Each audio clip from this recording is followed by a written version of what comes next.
travailler dans ces conditions, c'est pas évident pour une femme. J'aime souvent dire que ce métier n'est pas un métier pour une femme. Je n'ai pas dit que c'est impossible pour une femme de faire ce travail. Mais je dis, il y a des moments, il y a des conditions dans lesquelles on doit travailler, on doit voyager, qui parfois ne sont pas, pour ma part, qui ne sont pas propres à l'image qu'on se fait d'une femme. Mais bon, si vous voulez faire ce métier, vous le faites. Je vais vous dire, il y a des localités où vous pouvez aller travailler. Parce que quand je vois les gens travailler, Douala, Yaoundé, Bafoussam, dans les grandes métropoles là, c'est pas le travail là-bas. Je vais vous raconter une histoire. Je quitte Yaoundé, je m'appelle de Douala, je pars chez mon grand frère dont je vous ai parlé. Je vais louer la machine chez lui. On doit partir dans une localité qu'on appelle Sem.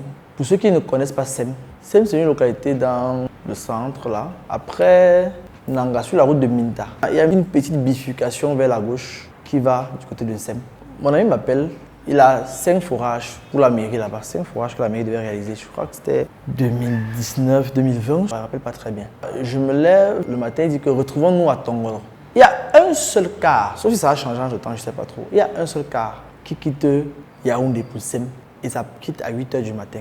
Donc si tu viens à 8h30, tu as raté le car et tu attends le lendemain matin. Le même car qui part, c'est le même car qui revient sur Yaoundé. C'est là-bas à Tongolo. Il arrive et c'est généralement les Savièmes qui vont là-bas. J'entre dans la voiture, très inconfortable. On quitte à 8h, on arrive à Sem à 18h. Parce qu'il va s'arrêter à Batchenga, il va s'arrêter à Koteng, il va s'arrêter à Nanga. Il va décharger, il va recharger, il va décharger, il va recharger. En cours de route, il va ramasser d'autres clients qui vont sur la même route. Les images qu'on présente souvent sur les réseaux sociaux avec des gens qui montent sur les bus, ils sont peut-être une quarantaine sur un cas de Saviem là, c'est pas l'insolite.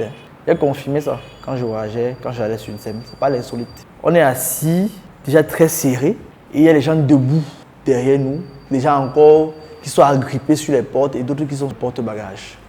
On a roulé de 8h à 18h, on est arrivé à 18h à Sem. On est arrivé, on devait dormir chez monsieur le maire, il nous avait prêté une de ses chambres. On a dormi parce qu'on est arrivé tard. On a d'abord essayé de voir la personne, le guide qui devait nous amener sur tous les sites qu'on devait travailler. Après, il nous a montré qu'on devait dormir. On a dormi. Le matin, on se lève, on fait le travail. À 15h, il avait fini. C'était 5 forages, c'était pas compliqué. On tapait les 5. À 15h, il avait fini. On s'assoit, on va payer le billet à l'agence. Le cas arrivait quand même relativement tôt ce jour-là. Il arrivait quand même à 17h, 17h30. Je crois que c'est d'être un samedi. Oui, un samedi, il arrive. Je me souviens que vers 19h, j'ai eu une envie de manger. Je me lève, je m'en vais chez le Maguida qui est dans le coin pour prendre les œufs spaghettis. Et je trouve le chauffeur en train de servir son frère Maguida. Il l'aidait à servir. Restez dit que c'est le chauffeur qui va me mener sur Yaoundé. Je mange quand même. Comme on était la première personne à payer le billet, on devait quitter à 20h. À 20h, il s'assoit. Moi, je m'assois derrière lui parce que je veux être sûr que s'il fait un peu comme ça, pap, je le bouscule. On quitte 20h, on roule, on roule, on roule, on roule. En cours de route, il ramasse d'autres passagers qu'il avait déjà pris en entrant. Il les ramasse, il les ramasse, il les ramasse. J'ai tenu jusqu'à minuit. Il était toujours debout. Minuit 30, je me bats avec le sommeil. Finalement, il a lâché prise. Je me suis réveillé à 5h à Yaoundé. C'est le même chauffeur qui m'avait transporté. Et il était plus en forme que moi à l'arrivée. Moi, j'étais encore fatigué, mais il était encore plus en forme que moi. Je dis, travailler dans ces conditions, c'est pas évident pour une femme. Mais si elles sentent qu'elles peuvent le faire, je dis, allez de l'avant. Je ne vais pas t'empêcher. Donc, c'est un peu ça. Si vous voulez vraiment faire le travail, parce que ce travail est très merveilleux dans les zones villageoises, parce que vous avez de l'espace pour travailler, vous arrivez à lire le relief. Si bien que quand vous revenez dans une métropole et que vous voyez comment les maisons sont disposées, vous avez la possibilité de lire le relief malgré les constructions et l'urbanisation de la ville. Pour aller travailler en brousse, ça demande des sacrifices. Parfois, les femmes ne sont pas prêtes à faire ces sacrifices-là. Mais nous, les hommes, on arrive à le faire. Et aussi, il y a des risques. Il y a beaucoup de risques quand une femme voyage seule pour aller faire certains travaux avec des hommes. Mais bon, si vous voulez vous lancer, lancez-vous. Mais pour ma part, je déconseille. Ça ne reste que mon avis.